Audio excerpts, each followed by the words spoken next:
Ocúpate de ti misma, me dijeron mis padres antes de dejarme en una gasolinera. 18 años después, recibí una invitación a la boda de mi hermano. No sabían que yo era la dueña del lugar. Si aún no estás suscrito al canal, haz clic en el botón de suscripción y activa la campanita para no perderte ninguna de nuestras historias. Tu apoyo significa todo para nosotros. Si esta historia te parece interesante, déjale un like. También me encantaría saber de qué ciudad eres, déjanos el nombre de tu ciudad en los comentarios. Ahora, empecemos con la historia. La pantalla de mi terminal brillaba con líneas de código verde fosforescente, un río digital fluyendo en la quietud de mi apartamento. Afuera, la ciudad era un monstruo de luces y ruido, pero aquí dentro, en mi santuario minimalista de cristal y acero pulido, solo existía el silencio y la lógica pura. Mis dedos se movían sobre el teclado, no con prisa, sino con la precisión de un cirujano. Estaba depurando el núcleo de un algoritmo de encriptación cuántica, un nudo gordiano que llevaba resistiéndose 3 días.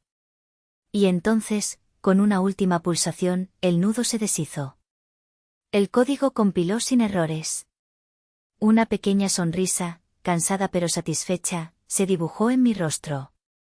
En ese mismo instante, una notificación discreta apareció en la esquina de mi monitor.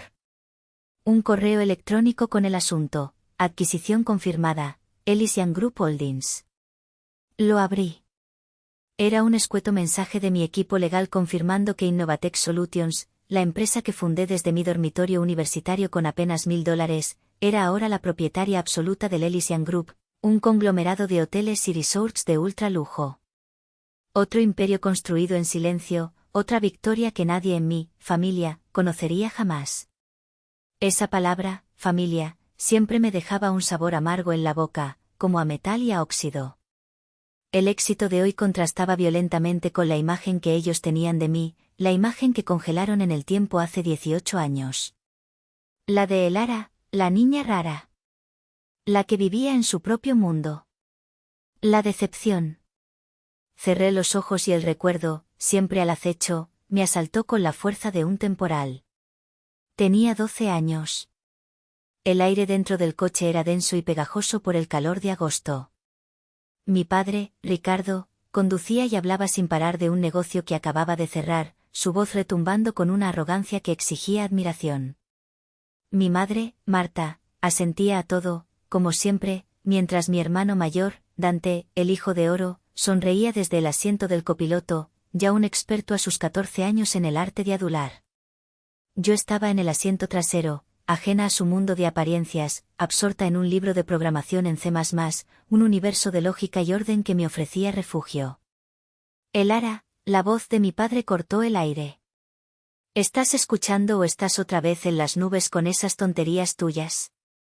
No le oí al principio, concentrada en una función. Dante se giró con una mueca de desprecio. Déjala, papá. Está intentando hacérsela inteligente. Cree que es mejor que nosotros. Fue como si hubiera pulsado un interruptor. Mi padre frenó en seco en el arcén de una gasolinera solitaria, de esas que parecen olvidadas por el tiempo. Me sacó del coche con un tirón del brazo. El sol me cegó. Me metió en la mano un billete arrugado de $20. Si tanto te gusta vivir en tu propio mundo, arréglatela sola, espetó, su rostro contraído por la ira. Cuando aprendas lo que significa el respeto y la familia, entonces vuelves a casa. Vi cómo se subían al coche. Vi la cara de Dante, una máscara de triunfo.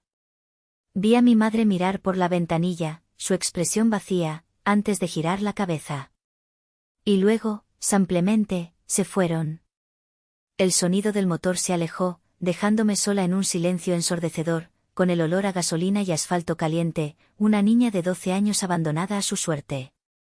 El sonido del timbre me devolvió al presente. Me levanté, sintiendo el frío del suelo de hormigón pulido bajo mis pies descalzos. En el buzón había un sobre grueso, de color marfil. Reconocí al instante la caligrafía florida y pretenciosa de mi madre. Dentro, una invitación de boda. Dante se casaba con una tal Sofía Vargas. La cartulina era pesada, las letras grabadas en oro. Un monumento al buen gusto comprado, a la felicidad prefabricada. Junto a la invitación, había una nota doblada en papel de cuaderno. La misma caligrafía. Elara, sabemos que ha habido distancia, pero este es el gran día de Dante. Significaría mucho para la familia que pudieras asistir. Es hora de dejar atrás el pasado y sanar. Mamá y papá. Una risa seca, sin alegría, escapó de mis labios. ¿Sanar? ¿Después de 18 años de un silencio sepulcral? Después de que tuviera que abrirme paso sola en la universidad, de fundar mi empresa con préstamos y noches sin dormir, de construir una vida entera sin una sola llamada, sin un solo ¿cómo estás? La audacia era casi admirable. Movida por una curiosidad morbosa, busqué la boda en Internet. Encontré su página web, un escaparate digital de sonrisas perfectas y citas inspiradoras. Y allí estaba. El lugar de la celebración, The Elysian Vineyard Resort. Uno de los resorts más exclusivos y caros del país. Una de las joyas de la corona del imperio que acababa de adquirir. La ironía era tan densa, tan poética, que me dejó sin aliento. Esto ya no era una invitación. Era el destino, sirviéndome la venganza en una bandeja de plata. No una venganza explosiva y visceral, sino una venganza fría, calculada. Mi tipo de venganza. Durante años, me habían tratado como a un fantasma, una anomalía que era mejor ignorar. Habían borrado mi existencia para mantener su fachada de familia perfecta. Ahora, me invitaban a volver, no por amor, sino para que hiciera de extra en el último acto de su obra de teatro. Querían que fuera un pilar silencioso que sostuviera su imagen. Una sonrisa lenta se extendió por mi cara. Iba a ir a esa boda.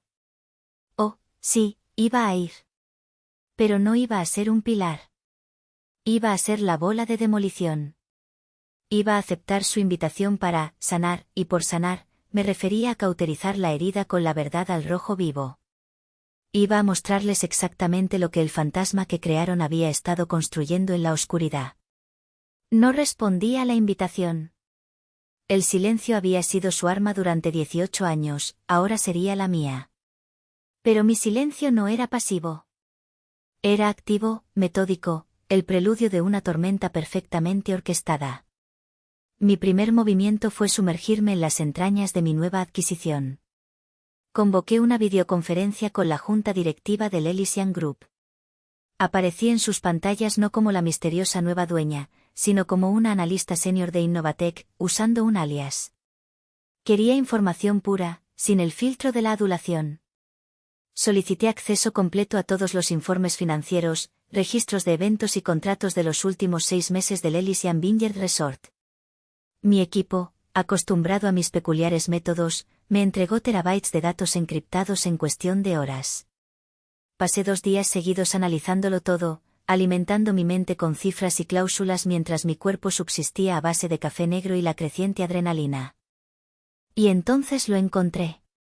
El contrato de la boda de Dante y Sofía. Los detalles eran obscenamente lujosos, el menú de 5 platos, la orquesta de cámara, la barra libre de champán francés, los fuegos artificiales sobre los viñedos. Un despliegue de riqueza diseñado para impresionar. Pero entre las proyecciones de ingresos, había una pequeña bandera roja en los registros contables. Una serie de notas internas del Departamento de Finanzas. Cliente Vargas solicitó aplazamiento del segundo pago. Tercer pago retrasado 15 días.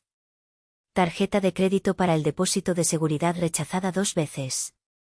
Una bombilla se encendió en mi cabeza. La gran familia Vargas, los supuestos magnates con los que mi hermano se emparentaba, no eran tan solventes como aparentaban. Esto añadía una nueva capa de hipocresía a todo el asunto. La boda no era solo una celebración de amor, era una transacción, una fusión desesperada para mantener las apariencias. Necesitaba una perspectiva interna. Marqué un número que no había usado en más de una década. El de mi prima, Liana. Era la única en toda la familia que, de niñas, me había mostrado una pizca de amabilidad genuina. Respondió al tercer tono, su voz llena de una sorpresa vacilante. ¿Elara? ¿Eres tú de verdad? Hablamos durante casi una hora. Le dije que había recibido la invitación y que estaba considerando ir. Liana se alegró, pero su alegría estaba teñida de preocupación. Ten cuidado, Elara, me advirtió. Tus padres, bueno, son tus padres. Y Dante está insoportable. No paran de hablar de la boda, de lo ricos y poderosos que son los Vargas. Tu padre, Ricardo, se pavonea como si hubiera ganado la lotería. Dice que esta boda asegurará el futuro de la familia. ¿Y qué dicen de mí?, pregunté, mi voz deliberadamente neutra. Liana suspiró. El sonido viajó a través del teléfono, cargado de una tristeza antigua. Nada, Elara. Nunca dicen nada. Es como si hubieras desaparecido. Cuando alguien pregunta por ti, cambian de tema o dicen que decidiste seguir tu propio camino. La mayoría de la familia simplemente asumió que no querías saber nada de nosotros. Esa fue la gota que colmó el vaso. No fue el abandono en la gasolinera. No fueron los 18 años de silencio. Fue la mentira. La narrativa cuidadosamente construida de que yo era la que se había alejado, la que había roto los lazos. Habían envenenado el pozo, asegurándose de que si alguna vez volvía, sería vista como la paria, la ingrata. Liana, dije, mi voz ahora fría como el acero. Voy a ir a esa boda. Y necesito que me hagas un favor. No le digas a nadie que hemos hablado. Colgué el teléfono y me quedé mirando por la ventana de mi oficina, que ocupaba el piso entero de un rascacielos en el corazón del distrito financiero. Abajo, la ciudad se movía, ajena a mi guerra personal. Habían reescrito mi historia para su propia conveniencia. Era hora de que la autora original reclamara sus derechos. Mi plan ya no era solo exponer el pasado. Era demoler el presente fraudulento que habían construido sobre mis cenizas. Llamé a mi asistente. Consígueme una cita con el mejor sastre de la ciudad, le dije. Y bloquea mi agenda para el fin de semana de la boda. Tengo una reunión familiar. El día de la boda llegó envuelto en un sol radiante y una brisa suave que olía a lavanda y a dinero. El Elysian Vineyard Resort era una postal perfecta, colinas verdes salpicadas de viñedos, una mansión de piedra de estilo toscano y una terraza con vistas panorámicas donde los invitados, vestidos con sus mejores galas, sorbían prosecco. Todo gritaba elegancia, exclusividad y una riqueza tan sólida que parecía heredada de generaciones. Llegué sola. Conduje mi coche, un sedán eléctrico discreto pero potente, y lo aparqué yo misma en el aparcamiento de invitados, lejos de los Porsches y los Mercedes que se agolpaban en la entrada principal. Llevaba un vestido de seda de color azul noche, de un corte tan simple y perfecto que resultaba más imponente que cualquier vestido de alta costura recargado. Era la encarnación de la riqueza silenciosa, el tipo de poder que no necesita anunciarse. Me mantuve en la periferia, observando. Como un fantasma en el festín. Allí estaban. Mi padre, Ricardo, con un traje que le quedaba un poco apretado, riendo a carcajadas con un hombre mayor que supuse era el señor Vargas. Su risa era forzada, un sonido metálico que no llegaba a sus ojos. Mi madre, Marta, aferrada a su brazo, luciendo un collar de perlas demasiado grande que parecía un intento desesperado por encajar. Y Dante. Mi hermano. El novio. Parecía un príncipe de un cuento de hadas barato, saludando a los invitados con una sonrisa ensayada, sus ojos moviéndose rápidamente, calculando el valor neto de cada apretón de manos. Nadie me reconoció al principio. Para ellos, yo era solo otra invitada anónima. Finalmente, mi madre me vio. Sus ojos se abrieron de par en par por una fracción de segundo, una sorpresa genuina que rápidamente fue reemplazada por una máscara de indiferencia. Se acercó a mí, su sonrisa tan tensa como la cuerda de un violín. «Oh, Elara. Viniste», dijo, como si comentara el tiempo. No hubo un abrazo, no hubo una bienvenida cálida. Recibí una invitación, respondí, mi voz tranquila. Mi padre se acercó, su mirada recorriéndome de arriba abajo, evaluando mi vestido, mi presencia. Asintió con la cabeza, un gesto corto y seco. Bien, fue todo lo que dijo. No encuentro mi sitio en la mesa familiar, comenté, mirando hacia la larga mesa principal, donde los nombres de Ricardo Rocha y Marta Rocha estaban escritos en una caligrafía elegante. No había ninguna silla para el ara. Mi madre se encogió de hombros, un gesto vago. Debe haber sido un error con la organización. Siéntate donde encuentres un hueco. Estamos muy ocupados. Claro, dije. La humillación era tan predecible, tan patética. Me di la vuelta y encontré un asiento vacío en una mesa al fondo, junto a unos parientes lejanos de los Vargas que no tenían ni idea de quién era yo. El fantasma había encontrado su rincón en la oscuridad. La ceremonia fue un borrón de votos predecibles y sonrisas de fotógrafo. Dante y Sofía se dieron el sí, quiero, bajo un arco de rosas blancas, y el mundo aplaudió su unión perfecta. Pero yo sabía que el verdadero espectáculo estaba por comenzar. Durante la cena, en el gran salón con paredes de cristal y candelabros que goteaban luz, me mantuve en silencio. Comí poco, bebí agua y observé. Observé la dinámica, la falsedad, la desesperación apenas velada en los ojos del señor Vargas cada vez que miraba a mi padre. Finalmente, llegó el momento de los discursos.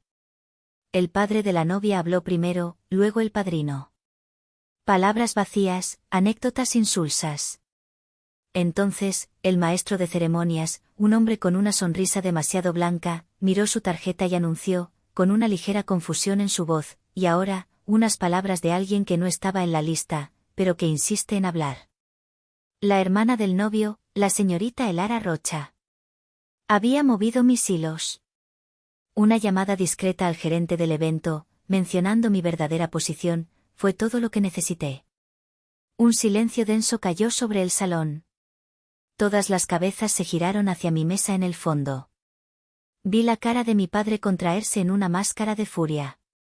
Vi a mi madre palidecer. Vi a Dante mirarme con puro odio. Caminé hacia el pequeño escenario con una calma que no sentía. Cada paso era deliberado. El corazón me martilleaba en el pecho, pero mi rostro era una máscara de serenidad. Tomé el micrófono. Buenas noches, empecé, mi voz clara y firme, amplificada por los altavoces. Mi nombre es Elara Rocha. Soy la hermana pequeña de Dante. Un murmullo recorrió la sala. ¿Hermana? ¿Dante tiene una hermana? Muchos de ustedes probablemente no sabían que existo, y es comprensible. Durante los últimos 18 años, yo tampoco estaba muy segura de existir para mi propia familia. Me invitaron hoy para sanar y dejar atrás el pasado, continué, mirando directamente a mis padres. Así que hablemos del pasado. Hablemos de una noche de agosto, cuando tenía 12 años. Hablemos de una parada en una gasolinera desierta a más de 100 kilómetros de casa. Hablemos de un padre que, por derramar un refresco, decidió que la mejor lección para su hija era el abandono. Me dijo, arréglatela sola, y se fue. El silencio era ahora total, pesado, asfixiante. Dormí detrás de un contenedor de basura esa noche, aterrorizada. No volvieron. No llamaron. Una profesora, la señora Inés, fue quien me encontró al día siguiente y me llevó a casa. Y cuando llegué, no hubo abrazos. No hubo disculpas. Solo ya era hora, de mi madre y una mirada de desprecio de mi hermano. Ese fue el día que mi familia me convirtió en un fantasma. Dejé que mis palabras flotaran en el aire, que se asentaran en la conciencia de cada invitado. La fachada perfecta de la familia Rocha se estaba resquebrajando en tiempo real, las grietas extendiéndose visiblemente. Mi padre estaba lívido, mi madre al borde de las lágrimas de humillación, no de arrepentimiento. Dante parecía que iba a saltar sobre el escenario. Justo en ese momento de máxima tensión, ocurrió algo que nadie esperaba. Un hombre de mediana edad, con un traje impecable y una expresión de pánico, subió rápidamente al escenario. Era el señor Silvestre, el director general del resort, un hombre que había conocido en mis reuniones como la nueva CEO. Se dirigió directamente a mí, ignorando por completo a mi familia y a los novios. Señorita Rocha, dijo, su voz un susurro urgente pero audible para los de la primera fila.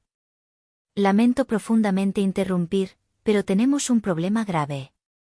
La tarjeta de crédito que la familia Vargas proporcionó para el pago final del evento ha sido rechazada. No tienen fondos. El mundo se detuvo.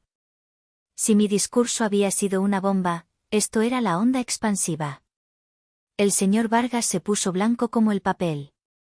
Su esposa soltó un gemido ahogado. Mi padre, Ricardo, se levantó de un salto, su cara una mezcla de confusión y furia. ¿Qué está diciendo? ¿Quién es usted para informarle a ella? Esto es un asunto privado. El señor Silvestre lo miró con una mezcla de lástima y miedo, luego volvió a mirarme a mí, esperando instrucciones. Me giré lentamente hacia el director. Mi voz, cuando hablé, fue tranquila, casi casual. No se preocupe, señor Silvestre. Entiendo la situación. Luego, me volví hacia mi padre, hacia Dante, hacia los Vargas, y les ofrecí una pequeña y fría sonrisa. Carguen el coste total del evento a mi cuenta. Ricardo me miró boquiabierto. ¿Tu cuenta? ¿De qué estás hablando? ¿Crees que puedes pagar esto? Y entonces, solté el golpe de gracia. Miré a mi padre a los ojos y dije, con una claridad cristalina que resonó en el silencio mortal del salón, sí, creo que puedo. Después de todo, yo soy la dueña de este lugar. De hecho, soy la dueña de todo el Elysian Group. La confesión aterrizó en el salón no como una piedra en un estanque, sino como un meteorito. El silencio que siguió fue absoluto, un vacío que absorbió todo el sonido, todo el aire. Durante un segundo eterno, nadie se movió. Luego, el caos. El señor Vargas fue el primero en romperse. Se giró hacia mi padre, su rostro pálido ahora rojo de ira y humillación. Me mintió, gritó, señalando a Ricardo con un dedo tembloroso. Usted me dijo que su familia era solvente. Que su hijo tenía un futuro brillante. Este matrimonio era un acuerdo, un negocio, y usted me ha estafado. Cállate, imbécil, replicó mi padre, su propia fachada de patriarca poderoso desmoronándose para revelar al hombre asustado y acorralado que había debajo. Tú eres el que está en la ruina. La novia, Sofía, que había observado todo con los ojos desorbitados, finalmente soltó un sollozo desgarrador. Papá. ¿Es verdad?, preguntó, mirando a su padre con una traición que era dolorosamente familiar para mí. Sin esperar respuesta, se levantó el vestido y salió corriendo del salón, dejando atrás a un novio petrificado y una boda en ruinas. En medio de la debacle, yo permanecí inmóvil en el escenario, observando cómo las piezas del dominó que había empujado caían una tras otra. No sentía triunfo, sino una extraña y desapegada calma. Era como ver una simulación por ordenador ejecutarse hasta su conclusión lógica. Fue entonces cuando Liana, mi prima, se abrió paso entre los invitados que empezaban a cuchichear y a marcharse. Tenía los ojos enrojecidos, pero su mirada era firme. Se acercó a mí, ignorando las miradas de reproche de mis padres. Elara, lo siento tanto, susurró, su voz quebrada. Siempre supe que no estaba bien cómo te trataban, pero era una cobarde. Nunca dije nada. Metió la mano en su bolso y sacó un teléfono móvil antiguo. Tengo algo para ti. Lo he guardado durante años, no sé muy bien por qué. Quizás porque una parte de mí sabía que algún día necesitarías esto. Abrió una vieja carpeta de mensajes de texto. La pantalla estaba agrietada, pero el texto era legible. Eran mensajes de mi madre, Marta, enviados a la madre de Liana y a otras tías poco después de mi desaparición. Marta a tía Carmen, por favor, no preguntéis por Elara. Está pasando por una fase difícil. Es mejor dejarla en paz. Ella ha decidido cortar el contacto. Marta a tía Elena, si Elara os llama, no le sigáis el juego. Es muy dramática y solo busca atención. Lo mejor para todos es darle espacio. Era la prueba. La prueba irrefutable de que no me habían simplemente olvidado, me habían borrado activamente. Habían orquestado una campaña de difamación silenciosa para aislarme, para asegurarse de que su versión de la historia fuera la única que existiera. Miré a Liana y asentí, un agradecimiento silencioso que iba más allá de las palabras. Ahora tenía la última pieza del rompecabezas. Cuando la mayoría de los invitados se hubieron marchado, dejando tras de sí un campo de batalla de servilletas arrugadas y copas de champán a medio beber, bajé del escenario. Sabía que esto no había terminado. Me esperaban en un pasillo lateral, como una manada de lobos heridos. Mi padre y Dante. Tú, siseó Dante, abalanzándose hacia mí antes de que mi padre lo detuviera con un brazo. Has destruido mi vida. Mi boda. Mi futuro. ¿Estás contenta ahora, pequeña bruja? La palabra, pequeña, sonó absurda viniendo de él. Ya no era la niña asustada que él podía intimidar. Lo miré con una frialdad que lo hizo retroceder. Yo no he destruido nada, Dante. Solo he encendido la luz. Lo que se ha derrumbado es el castillo de mentiras que construisteis. Mi padre dio un paso al frente, su voz temblando de una furia impotente. ¿Crees que eres muy lista? ¿Crees que el dinero te da derecho a humillarnos así? Sigues siendo mi hija y me debes respeto. Casi me río. ¿Respeto? ¿El mismo respeto que me mostraste cuando me abandonaste en esa gasolinera? ¿El mismo respeto que me habéis negado durante 18 años? Hice una pausa, dejando que el peso de mis palabras se asentara. Se acabaron los juegos, papá. El poder ha cambiado de manos. ¿Poder?, se burló. ¿Qué sabes tú de poder? Eres solo una niña con suerte. Puede ser, admití. Pero esta niña con suerte hace sus deberes. Di un paso más cerca, bajando la voz a un tono confidencial y letal. Durante el proceso de due diligence, para la adquisición del Elysian Group, mi equipo y yo revisamos la lista de todos los socios y clientes corporativos con deudas significativas o en riesgo de impago. Fue una sorpresa muy interesante encontrar dos nombres en esa lista, Vargas Enterprises y, curiosamente, Rocha y Hijos Consultores. La sangre abandonó el rostro de mi padre. Dante me miraba con la boca abierta, la comprensión amaneciendo en sus ojos. Ambas empresas están al borde de la quiebra, ¿verdad?, continué, mi voz suave como la seda. Esta boda no era una unión familiar, era un intento desesperado de rescate.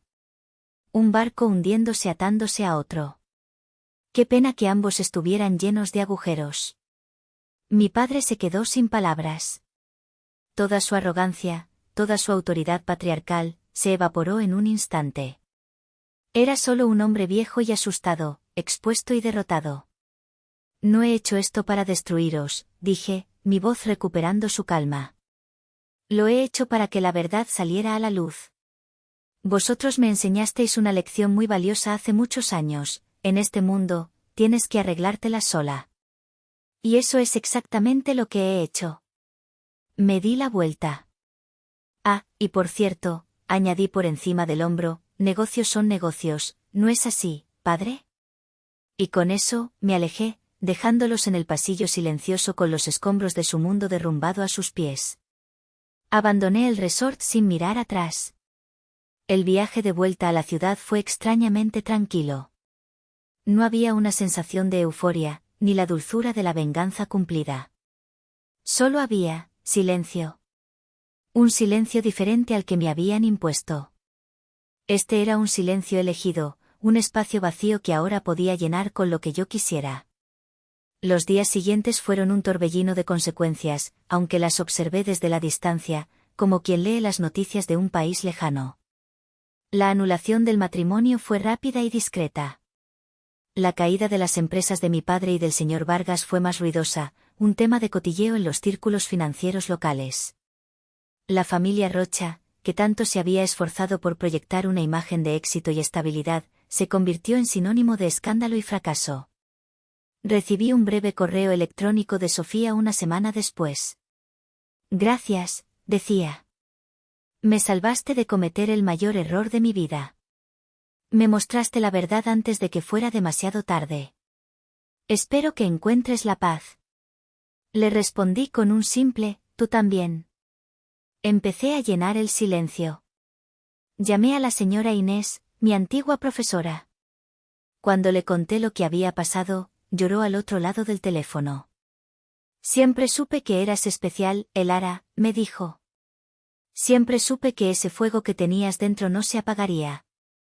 Acordamos vernos para tomar un café, y por primera vez en mucho tiempo, sentí la emoción de tener un plan que no implicaba estrategia ni combate, solo conexión humana. Liana y yo también empezamos a hablar con regularidad. Nuestra relación, atrofiada durante casi 2 décadas, comenzó a florecer. Me contó cómo la familia se había fracturado, como algunos tíos y primos, ahora conociendo la verdad gracias a ella, estaban furiosos con mis padres. No me alegraba su dolor, pero sentía una tranquila validación. La verdad, una vez liberada, tiene su propia forma de hacer justicia. Estaba reconstruyendo, no mi imperio empresarial, que seguía creciendo por sí solo, sino mi vida.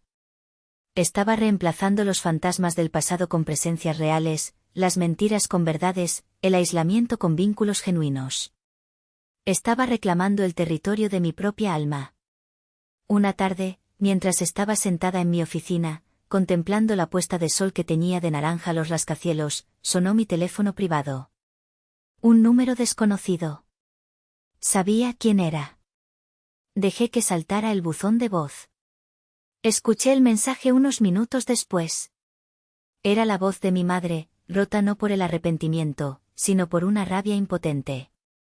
Elara. ¿Cómo has podido?